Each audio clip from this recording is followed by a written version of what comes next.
쓸데없는 꿈 꾸지 마십시오. 우리는 두렵지도 않습니다. 두려운 것은 바로 당신이기에, 두렵기에 이러한 장치를 마련하려고 예습복습을 반복하신다면 그만두십시오. 제가 들고 온 이 주제가 두려웠던 것입니다. 이 자들은 제가 계엄이 두려웠으면 이 문건 안 가지고 옵니다. 이길 수 있기 때문에 이걸 이야기합니다.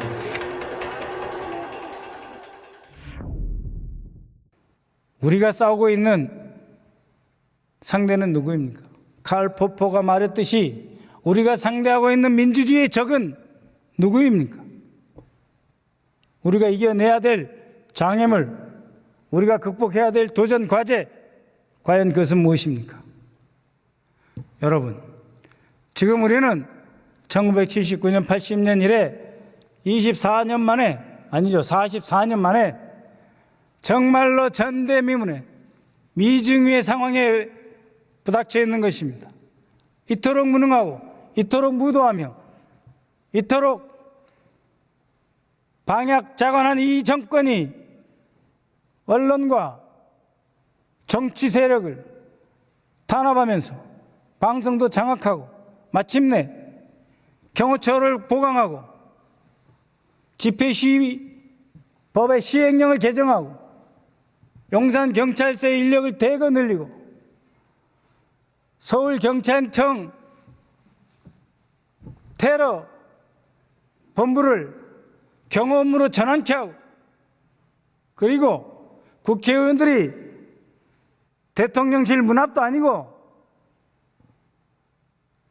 한참 떨어진 150m, 200m 전방에 가면 경찰들 복면 씌워가지고, 그들이 무슨 707 특임대입니까? 뭡니까? 대테러 특수부대 카운터 테러 유닛 CTU도 아닌데 왜 그들을 앞세워서 복면을 쓴 채 자기의 계급과 직책 이름도 밝히지 않으면서 대한민국 국회의원이 전달하는 법사위의 문서 수령조차 거부하고 의원님들의 팔을 비틀려 하고 그런 짓을 왜 합니까? 그들이 믿는 구석이 뭡니까? 그들이 최후의 보루로 상징하고 있는 것이 무엇입니까? 우리에 대해서만 그러는 게 아니에요. 네? 야당에 대해서만 그런 게 아니에요. 여당을 포함하여 여야 의원들에게 계엄 해제 요건에 대해서 합의 유도시키고, 이 정도에서 계엄 해제할 테니까 잘 우리가 통치할 수 있게 해달라. 그게 뭡니까? 박정희 때 그랬어요. 박정희 때 민정이양 3개월 만에 하겠다, 얼마 만에 하겠다 이러면서 민정이양 했습니까? 네? 출마해서 대통령 됐잖아요. 국민들에게 지지율 잃고 대선에서 김대중 후보에게 밀릴 것 같으니까 뭐 했습니까? 육신 정신체제 만들었잖아요. 누구나 꿈을 꿀 수 있어요. 이런 꿈을 꾸고 있다는 겁니다. 이게 비현실적이지만 바로 그들의 그런 생각, 사고, 이것이 칼 포퍼가 말한 민주주의 4대 적 중에 하나, 영구 집권의 망상, 그런 것들입니다. 군 지휘부는 우리의 가장 1차적인 안보 위협인 대북 억제에 집중해 주셔야죠. 정치에 관여하고 정치 상황 신경 쓰지 마세요. 또 현 통치권자가 정말 국민들의 지지를 받을 능력이 없다, 그래서 이런 계획을 다시 점검해서 써보겠다, 만에 하나 그럴 리는 없어야 되겠습니다만 그런 생각을 하고 계신다면 그것은 매우 불가능하고 어렵고 불행한 일이 될 것입니다. 그러하오니 쓸데없는 꿈 꾸지 마십시오. 우리는 두렵지도 않습니다.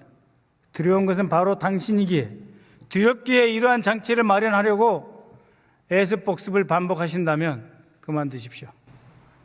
당신의 미래는, 여러분들의 집권 세력의 미래는 국민들이 정말 바라는 그 절실함과 함께 했을 때 존재하는 것입니다. 그 어떤 정치 세력도, 그 어떤 지도자도 국민을 거스리고 국민을 고통에 빠뜨리게 하며 총체적으로 대한민국의 역사를 뒤집으려고 하는 귀하들과 함께하지 않을 것입니다. 정부 부처 통제 생각하지 마십시오. 여러분들이 아무리 대통령실에 6개월, 1년 6개월 쓰던 행정관, 비서관, 부처 차관으로, 장관으로 내려보내면 될 것 같죠? 그렇게 해서 짜여가지고 경호처 앞세워서 경비계엄 해가지고 짓밟으면 짓밟을 수 있을 것 같죠? 그렇지 않습니다. 지금 국민은 더 이상 참지 못하겠다 하는 일렁이는 노도, 분노한 파도, 그 정서에 살고 계십니다. 그만큼 하루하루 처절하고 하루하루 비장한 것입니다. 이 대한민국 국민들을 존중해야 될 것입니다. 제가 들고 온 이 주제가 두려웠던 것입니다. 이 자들은. 제가 경호처장, 작전본부장 출신, 수방사령관, 신원식 장관, 작전본부장, 수방사령관 출신, 이런 거 말하는 거 듣는 것 자체가 이 자들은 두려운 거예요. 부담스러운 겁니다. 하지만 제가 이 문제를 제기하는 것은 그 어떤 유사 상황도 사전에 예봉을 꺾어야 된다. 그래서 꿈도 꾸지 마라. 국물 없다. 노숙. 그래서 제가 제기하는 것입니다. 우리는 민주주의를 지킬 것입니다. 우리가 이 민주주의를 지켜내면 그토록 강고해봤던 전두환도 우리가 이겨냈습니다. 당시에 보안사 기무사 다리에 돌멩이 묶어서 바다에 던져도 뚫고 나온 사람들입니다. 이들은 기껏해야 검찰, 검사, 그분들 한 분 한 분의 역량은 제가 존중해야 될지 모르겠지만 해볼만 합니다. 우리는 이길 수 있습니다. 곧 이길 수 있습니다. 이겨내야 합니다. 우리가 누군데 국민들과 함께 지치지 않고 투쟁하는 것이 우리의 임무다라고 저는 생각합니다. 제가 계엄이 두려웠으면 이 문건 안 가지고 옵니다. 이길 수 있기 때문에 이걸 이야기합니다. 탄핵당할 위험에 처한다면 치인이 쿠데타 내지는 치인이 경비 계엄을 준비하고 있는 것이 아닌가 생각합니다. 왜 그 좋은 청와대를 버리고 용산으로 옮겼을까? 그것은 박근혜에 대한 교훈과 검토가 있었을 것이라는 저의 판단입니다. 저도 2003년부터 2008년 2월 말까지 청와대에서 5년 동안 안보 분야 행정관, 비서관으로 근무했었습니다. 그때 얼마나 많은 시위가 일어났는지 기억할 수 없을 정도입니다. 하지만 국민들에 대해서 체류탄 한 방 쏘지도 않고 청와대를 유지할 수 있었습니다. 당연히 군은 동원할 생각도 안 했죠. 박근혜 탄핵 기간 중에도 청와대는 가장 안전한 것이었습니다. 그런데 탄핵이 되었죠. 그래서 이들은 생각한 것 같습니다. 국방부 품 안으로 들어가는 것이 가장 안전하겠다. 그래서 국방부를 합참 건물로 쫓아내고 그곳에 대통령실이 집무실이라는 이름으로 앉으면서 경호처장을 자신의 1년 선배인 김용현 경호처장을 임명하고 그야말로 군, 경찰로 옹이 되는 초롱성 속에 국민을 버리고 숨어 들어가서 다시 탄핵당할 위험에 처한다면 취인이 쿠데타 내지는 취인이 경비 계엄을 준비하고 있는 것이 아닌가 생각합니다. 지난 1년 동안 과거가 아닙니다. 대통령실을 둘러싸고 경호 및 경비 인력들의 대폭적인 증가 및 권한 조정이 눈에 띄게 나타나고 있습니다. 2016년 탄핵 당시에는 국방부와 군을 중심으로 정권을 보위하기 위한 움직임을 보였다면 지금은 2024년 지금은 경호실을 중심으로 한 대통령부가 일부 군 세력을 옆에 두고 그 동조할 수 있는 준비를 하고 있는 것이 아닌가 생각합니다. 존경하는 국민 여러분, 불필요한 불안과 근거 없는 주장을 하려고 제가 이 자리에 선 것이 아닙니다. 언론을 장악하고 집시법 시행령을 개정하고 군을 곁에 두면서 검찰을 앞세워서 민주세력을 탄압하고 언론에 대해 검열까지 하면서 숨을 못 쉬게 하고 마침내 자신의 폭정과 실정을 억누르기 위해 언론 장악과 검찰 탈법치 이후의 최후의 수단으로 용산에서 나름대로 초롱성을 쌓고 있다. 그것은 두려워 보이지만 존경하는 국민 여러분, 두려워하실 필요 없습니다. 그만큼 취약한 이 정권, 제대로 일을 하면, 떳떳이 하면 광화문이 두렵겠습니까? 세종로가 두렵겠습니까? 어느 나라 대통령은 임기 끝나고 허름한 옷을 입고 동네 맥주집 가서 술도 한잔 하시고 이렇다는 얘기 많이 듣지 않습니까? 정말 동화 같지만 우리가 꿈꾸는 통치권자의 퇴임 이후의 모습 아니겠습니까? 그런데 더욱 넓은 국민들과 대면하고 국민과 함께 호흡하고 더 넓은 광장으로 나와야 할 대한민국의 통치권자라는 사람이 그 반대로 일제군부대가 있었던 바로 그곳, 바로 옆에 주한미군이 있고 다양한 종류의 감청장치와 시설과 인력이 배치되어 있는 그곳으로 정말 죄송하지만 숨어 들어가시는 그 모습, 과연 국민을 상대로 정정당당하게 더 나은 대한민국의 미래와 국민의 안위와 국민의 생활을 함께 챙기겠다는 그러한 철학이라면 그쪽으로 갈 수 없는 것이죠.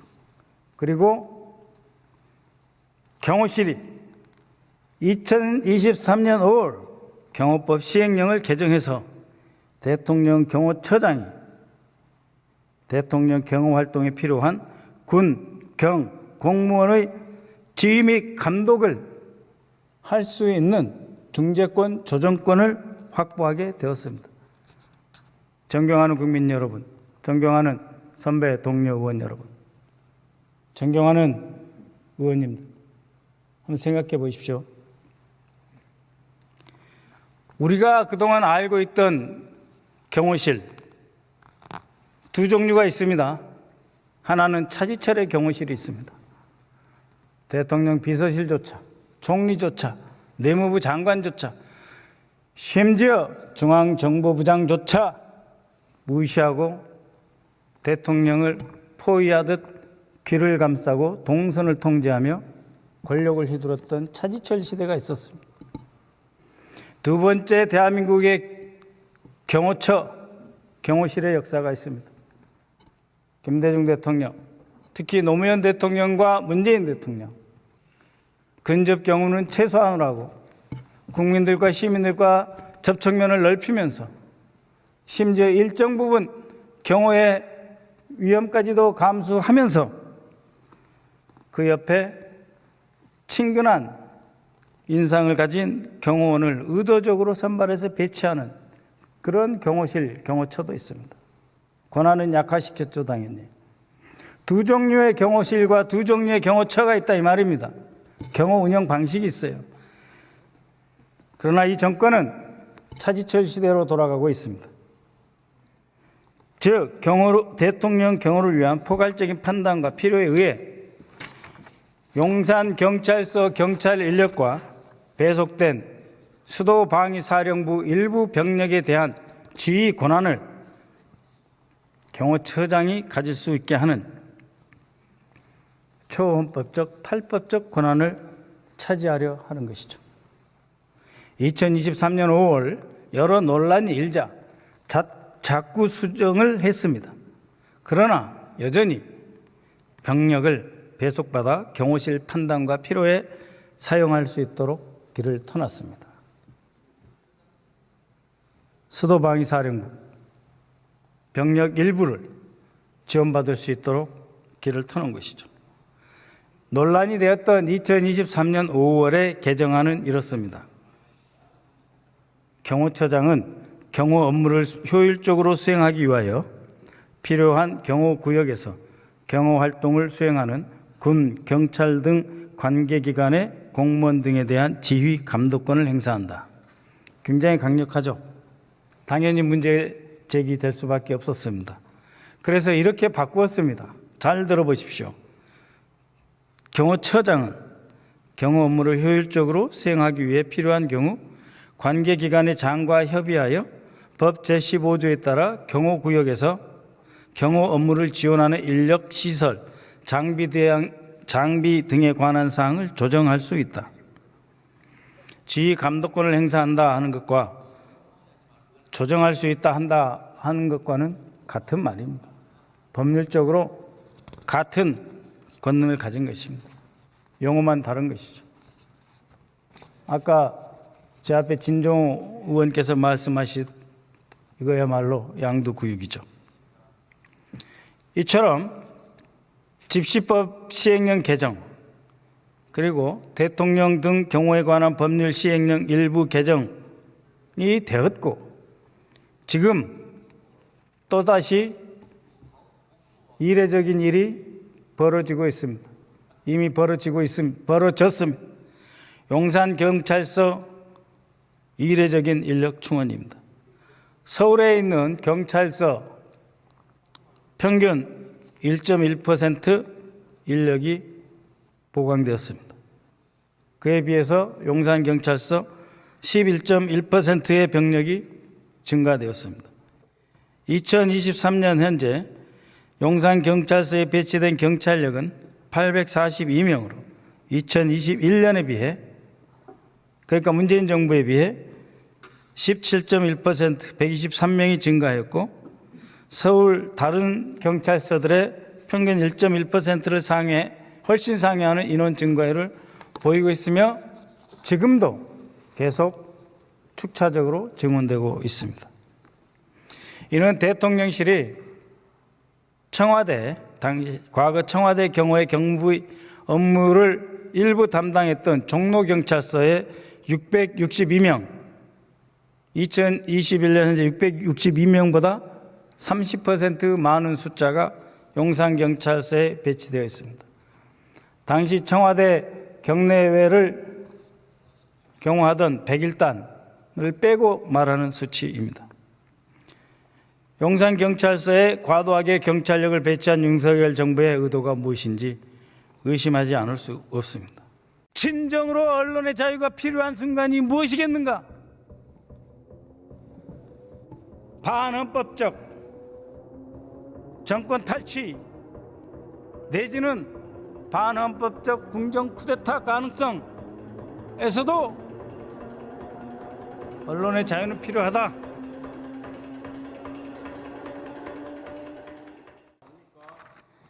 자, 표현의 자유에 대한 위협으로 가짜 뉴스를 규제를 했습니다. 그것이 얼마나 반헌법적입니까? 얼마나 불법적입니까? 유튜브를 통해서 SNS를 통해서 자발적인 언론과 의사표현을 하고 있는 일반 시민들의 표현의 자유를 가짜 뉴스다 해서 규제를 한다. 그것도 출판물도 아니고 무슨 신문, 언론도 아닌 SNS나 유튜브에서 자유롭게 형성되는 자신들만의 공간에서 자신들만의 네트워크에서 이루어지는 것까지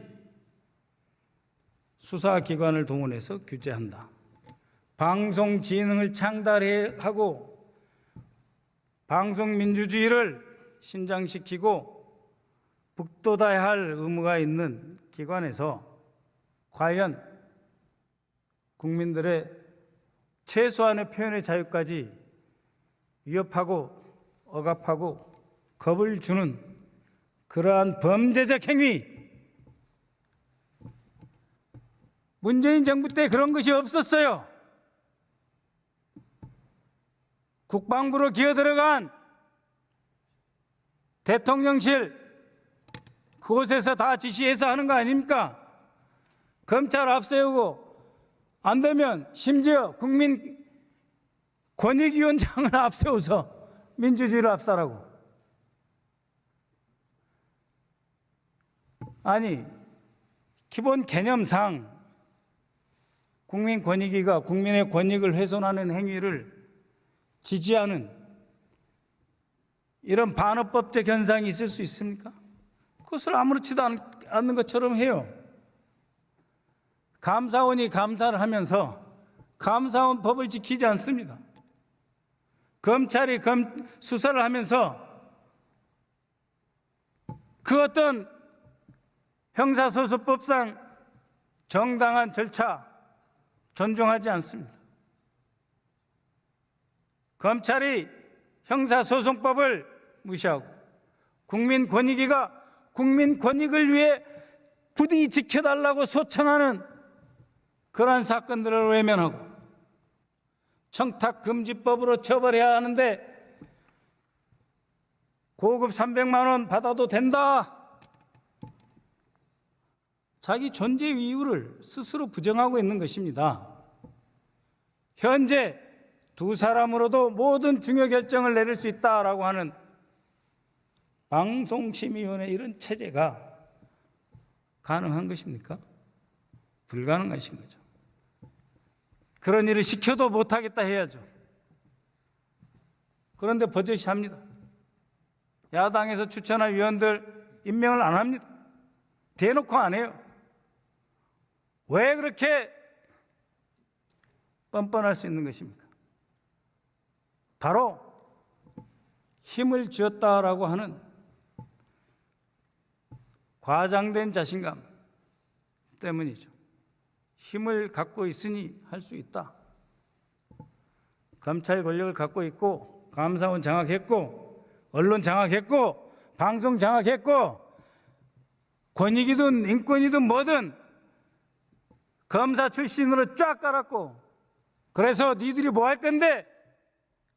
라고 국민을 겁주는 현 체제에서 우리 민주당은 최선을 다해서 마지막으로 끝까지 민주주의를 지켜야 되겠다. 그래서 방송의 공공성과 객관성, 진리 추구의 자세, 사실을 그대로 보도하는 직관직언의 자세, 똑바로 보고 똑바로 말하고 똑바로 쓰는 그러한 언론과 방송이 반드시 필요하다. 그 기관이 우리 민주당이 만든 법에 의해서도 100% 지켜질 거다라고 하는 확신이 있어서 우리가 이 법안을 하는 것이 아닙니다. 이렇게라도 해야 된다. 대한민국의 민주주의와 헌법 질서를 수호하기 위해 민의를 대표하는 그래서 대행해야 하는 독립적인 헌법기관으로서 또 그것의 집합체로서의 우리 더불어민주당이 이 일을 꼭 해야 하겠다라고 하는 사명감, 의무감과 책임감에 이 일을 하는 것입니다. 그런데 귀하들이 하자고 하는 무제한 토론, 반대 토론할 때 마음대로 아무런 근거도 없이 어디 시장 바닥에서도 써서는 안 되는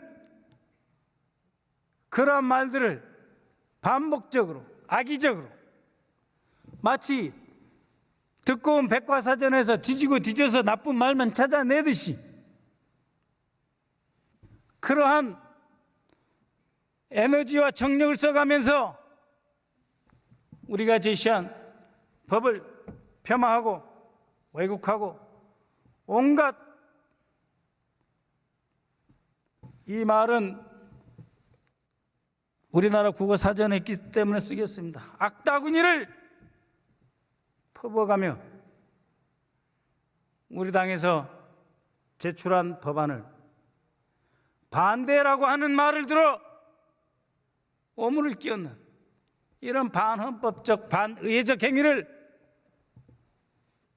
서스럼없이 언론 분야에 아무도 아무것도 모르는 사람을 앞세워서 마음대로 떠들게 하더니 이제 진정으로 언론의 자유가 필요한 순간이 무엇이겠는가? 반헌법적 정권 탈취 내지는 반헌법적 궁정 쿠데타 가능성에서도 언론의 자유는 필요하다. 그런데 이렇게 언론을 억압하고 통제하는 말로 가득 차 있는 정말 2, 3페이지마다 그런 문장이 들어있는 이러한 문서를 놓고 토론을 하는데 주제와 다르다니 누구 마음대로 주제와 다르다 하는 거야. 여러분들이 경험하고 공부하고 연구한 만큼 그래서 반대 토론하시는 만큼 저도 할 만큼 했어요. 그래서 찬성 토론 자원했습니다. 그래서 끝까지 찬성해서 반드시 이 법이 통과돼서 대한민국의 방송 공영성을 지킬 수 있도록 끝까지 싸우겠습니다.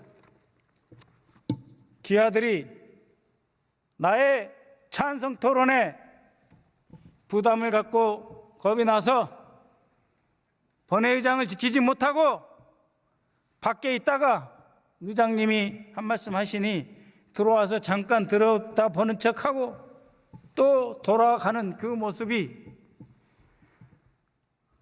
시적 표현을 쓰지 않겠습니다만 소설적 표현으로 하면 가관입니다. 존경하는 국민 여러분, 그렇습니다. 가히 볼만하다. 그것은 비하 발언이 아닙니다. 아주 좋은 모습에 대해서도 가관이다, 장관이다 이런 말 함께 쓰는 겁니다. 언론 탄압, 방심위 장악, 공영방송 장악, 검찰을 앞세운 탈법치, 검치. 의장님 안 계시니까 강한 표현 다시 한번 쓰겠습니다. 우리로서는 처절하게 발악하고 있는 거예요. 이 민주주의를 지키기 위해서, 이 방송 공영성을 유지하기 위해서, 객관성, 신뢰성, 공정성을 지키기 위해서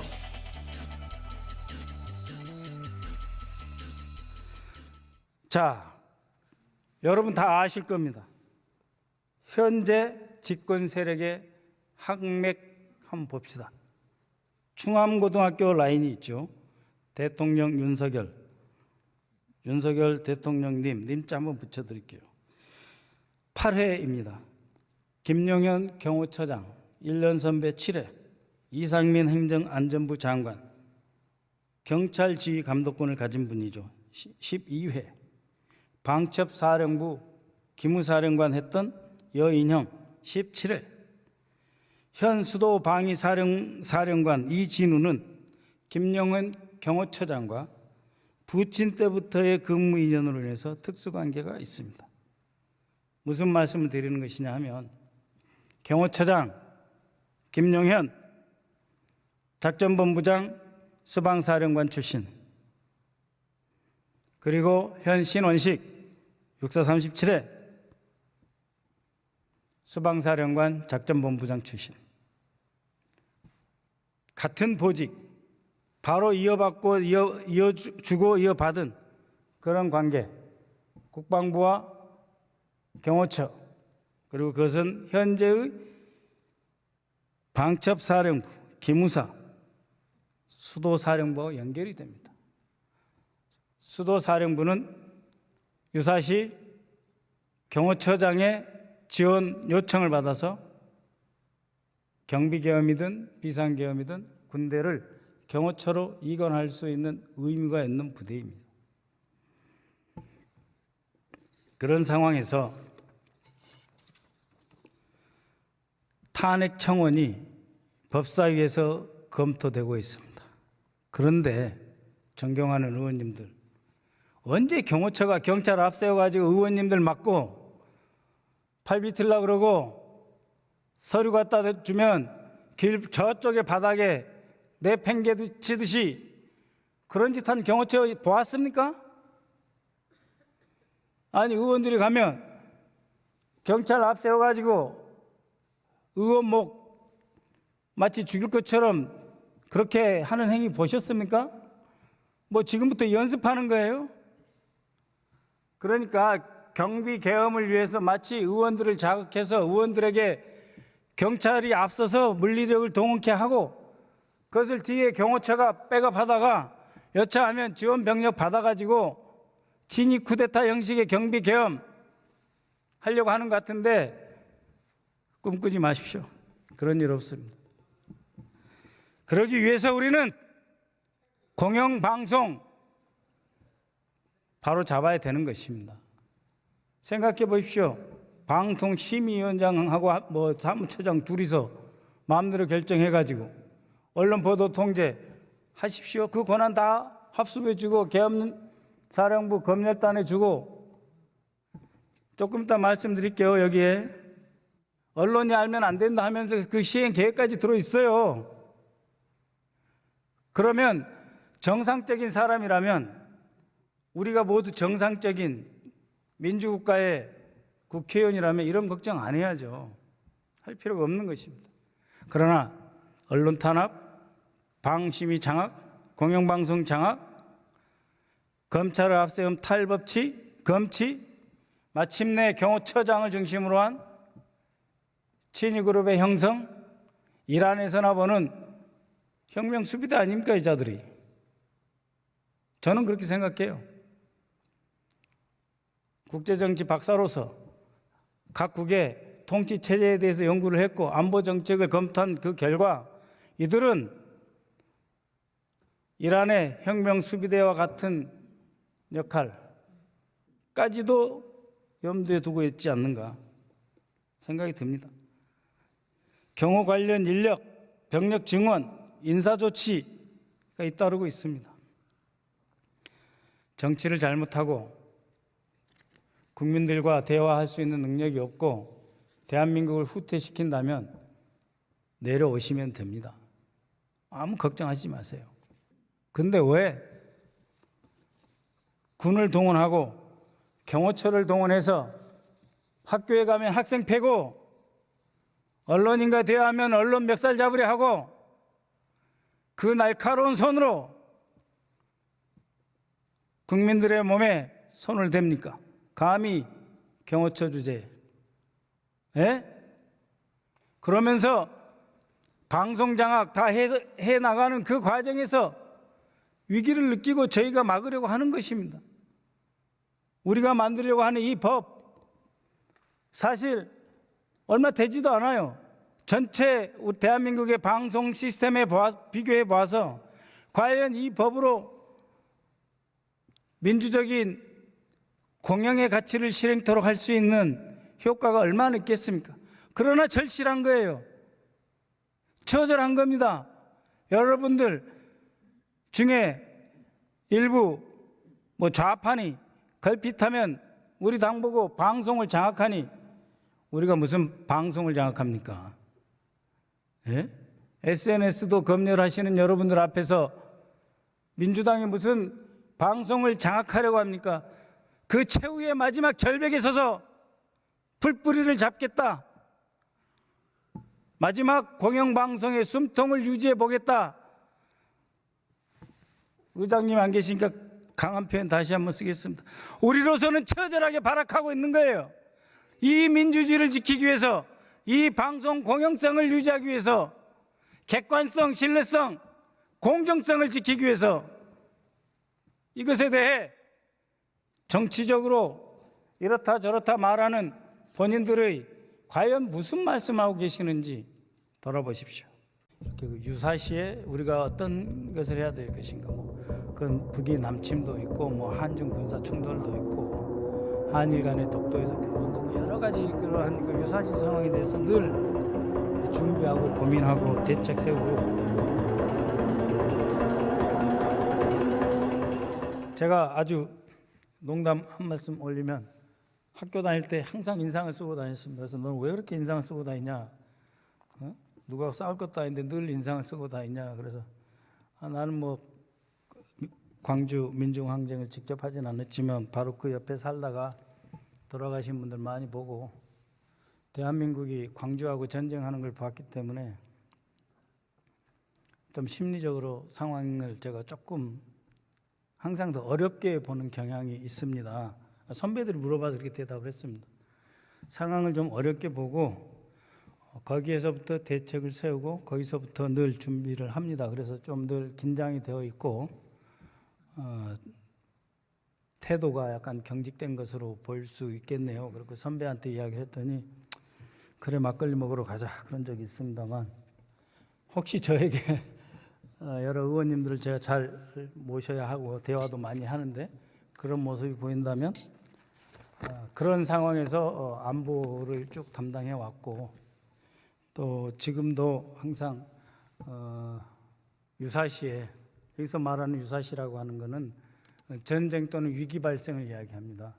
그래서 늘 저는 이렇게 유사시에 우리가 어떤 것을 해야 될 것인가, 그건 북이 남침도 있고, 한중 군사 충돌도 있고, 한일 간의 독도에서 교전도 있고, 여러 가지 그러한 그 유사시 상황에 대해서 늘 준비하고 고민하고 대책 세우고, 그런 과정에서 우리가 갖고 있는 어떤 군사 자산이라든가 세력, 그리고 그 다음에 상대방이 갖고 있는 세력이 충돌했을 때 어떤 결과로 우리가 어느 만큼 밀리고 어떻게 우리가 회복해서 반격을 한다든지 상황을 호전시킨다든지, 그런 생각을 매일 너무 오랫동안 해와서 제가 국회의원이 된 이후에는 조금 더 민간인답게 생각하자 이런 생각도 했는데, 많은 의원님들의 어떤 지도 편달을 바랍니다.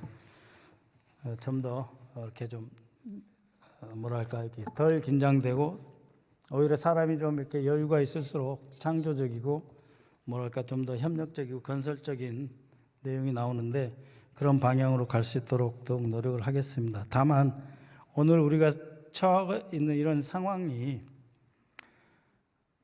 꼭 좋지는 않습니다. 그러니까 집권 세력이나 여당이나 소위 말하는 국가 권력기관, 검찰, 경찰, 그리고 우리가 한번 생각해 보십시오. 지난 30년 동안 보았던 감사원이라고 하는 존재가 과연 지난 2년 동안 윤석열 정부 하에서 저러한 감사원 보신 적 있습니까?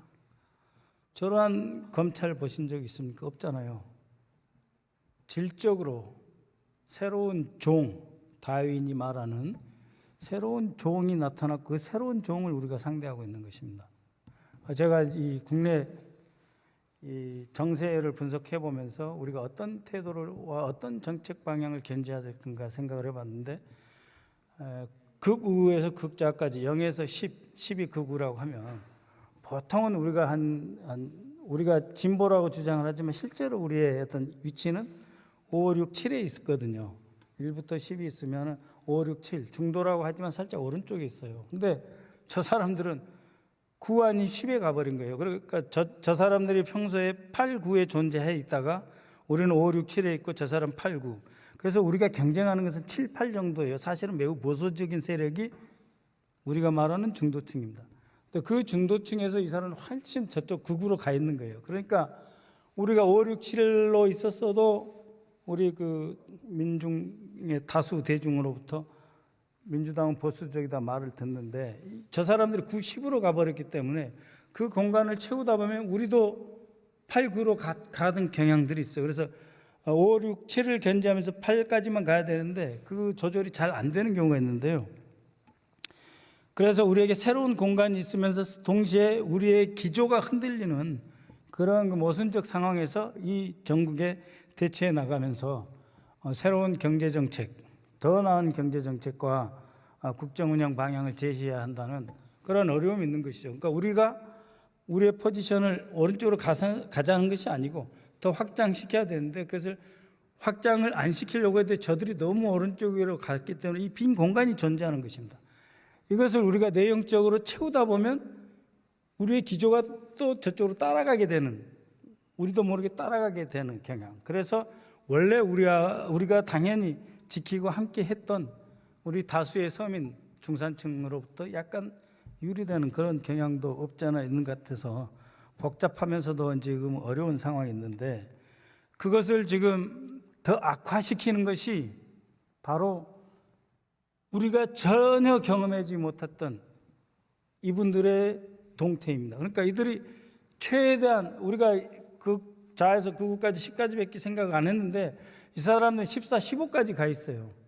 그러니까 이걸 우리가 잡아내려고 하니 이 처음 본 집단인데 이것을 힘으로 끌고 가려고 하니 우리가 잡아내는 것도 힘들고 우리를 지지하는 세력을 여기까지 나와서 싸워야 합니다라고 말하기도 만만치 않은 그런 상황입니다. 이라고 저는 생각합니다. 정확하게 말씀드리면 정치학자로서 사회과학자로서 저는 그렇게 분석을 하고 있습니다. 현재 상황을.